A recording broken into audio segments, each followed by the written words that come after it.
It is time once again for a new live-action Disney remake, and yes, I'm all wet. It is raining here in Florida. We're rolling with it. Let's go. This is Snow White. Welcome back to Movie Health Community, the internet's #1 source of health warnings at the movies.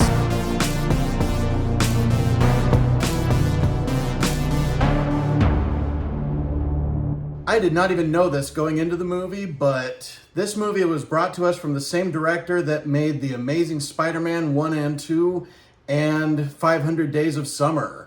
So he's done musical numbers before, but this I think would be his first actual musical. Let's get into it. Is Snow White safe for photosensitive audiences? The answer is that most of it is, but there are a few scenes with very intense lightning. These scenes don't usually last very long, but they can start without much warning. The one specific that I can give you is that during the transformation sequence for the Queen, there is lightning in there, and that lightning continues until about 15 or 20 seconds into the next scene. So it's not necessarily over once the loud music and the dialogue ends. So for flashing lights, we are giving Snow White a 6 out of 10. Just be warned that these flashes can be pretty severe, but they do not take up a lot of screen time. I don't really have anything to say about camera motion. No shaky cam, no orbiting shots that were really fast, not even any extreme heights. And in terms of mental health, there is a bit of a graphic threat that is made that is also in the original. So if you've seen the original, then I would not be worried about any mental health warnings. That's about it for the evaluation portion. Let's talk quality. This is a very talked about movie right now, with a lot of people very pessimistic about how it is. And then there's been a lot of negative publicity around the opposing viewpoints on the Israel-Palestine conflict that Rachel Zegler and Gal Gadot have been talking very openly about. This review is not going to cover any of that. This is just me going in. I just saw the movie. There is a lot to like about this movie. There is a lot that it did right. And I think one of the biggest things that I was actually shocked it did so well was the dwarfs. These dwarfs felt like they were lifted right out of the original movie and placed in this movie. And honestly, their scenes were the best part of this movie. I feel like the uncanny valley effect doesn't really hit as hard when you're not even going for realistic humans. If you're going for cartoonish humans, we're getting really good at that. And the CGI and motion capture on these dwarfs is really, really good. The music, I did have mixed opinions about the music. I thought that when they were doing songs from the original movie, this movie was at its strongest. But when they were doing new songs, they really felt like new pop songs, very contemporary to 2025. And I feel like they didn't do well trying to blend the style of those songs with the style of the songs carried over from the original movie. If you like all of the songs in the original movie, you're probably going to be disappointed because it's actually very few of them that make it into this movie. Let's talk about the two lead actresses. Rachel Zegler can carry any musical. She proved that with West Side Story. She even, when she was doing it in the Hunger Games prequel, that was when that movie was at its strongest. And she is still a very strong point here. And as for the reason that her name is Snow White, they give us a reason that actually makes a lot more sense than just her name happening to be Snow White in the original movie. They gave her a reason to have that name, and it was a reason that made sense. So I think we can put the talk about, ooh, she's the wrong color, to bed. And I think this movie really allows us to focus on her talent, and I do think that she brings it. Both she and Ariana DeBose now are Disney princesses.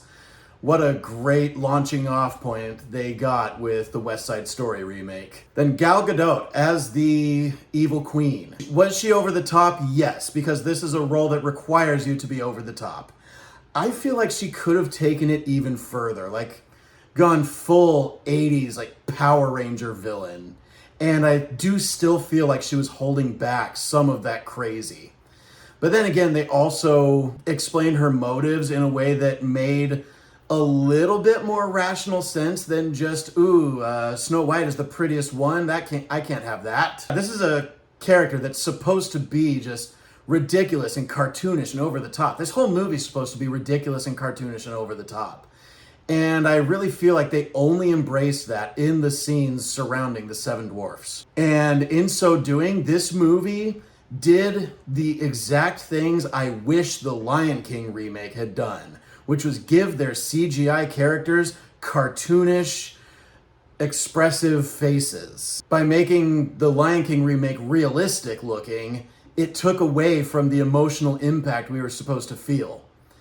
But in the moments when these cartoonish characters were supposed to be feeling strong emotion, and fans of the original probably know exactly what scene I'm talking about, it's done really well. And I felt more during that sad scene than I did when Mufasa died in the remake of The Lion King. So yes, there is a lot to love with this movie. The new songs, like I said, they feel very contemporary and therefore they feel very out of place. It's the same problem I have with the music in The Greatest Showman, except The Greatest Showman has good and memorable music. Whereas the new songs added to this Snow White remake are not going to be memorable. And none of them are going to become iconic. Like even Evermore is iconic now. And I'm just waiting for another Disney remake that gives us a new song of the same caliber as Evermore. Now I know she'll never leave me, even as she fades from view. She will still inspire me, be a part of everything I do. The other thoughts I had during this movie were that the town square that they used looked almost exactly like Fantasyland at Disneyland in California. And in another Disneyland-related thought, the idea that Patrick Page, who plays the Magic Mirror, would be a really good voice of the ghost host in the Haunted Mansion if they ever have to record new dialogue. Corey Burton does really good, but I think we need to give that role to Patrick Page now. Toward the end of the movie, they start to look like they're about to do something that it feels like a lot of movies like this have been doing over the last 15 years that felt kind of annoying. Something that Maleficent and Alice in Wonderland both did, and I started to get annoyed that they were going to do that yet again, bringing a specific type of scene into a story like this that they didn't really need to, but they didn't do it. They actually took a different approach to what it looked like they were building up to, that movies of the same type. I would say that the B story that they added to this movie, to this story, and the way they build that into completely replacing one of the characters from the original movie didn't quite work for me. And I just found myself uninterested in that. Kind of in a similar way that I found myself uninterested in the stuff happening in the Casino Planet in The Last Jedi. So, there is a lot to love in this movie, but overall it pretty much exactly meets the expectations that one would have for one of these live-action remakes. One that definitely showcases some really good talents on screen. But I am going to give the 2025 version of Snow White a C. Thank you so much to our readers on Tumblr and Facebook, and as always, an extra special thanks to our patrons on our Patreon page, whose names are scrolling on the screen like credits right now. As a reminder, nothing produced by Movie Health Community is medical advice, nor has any of it ever been reviewed by any medical professionals.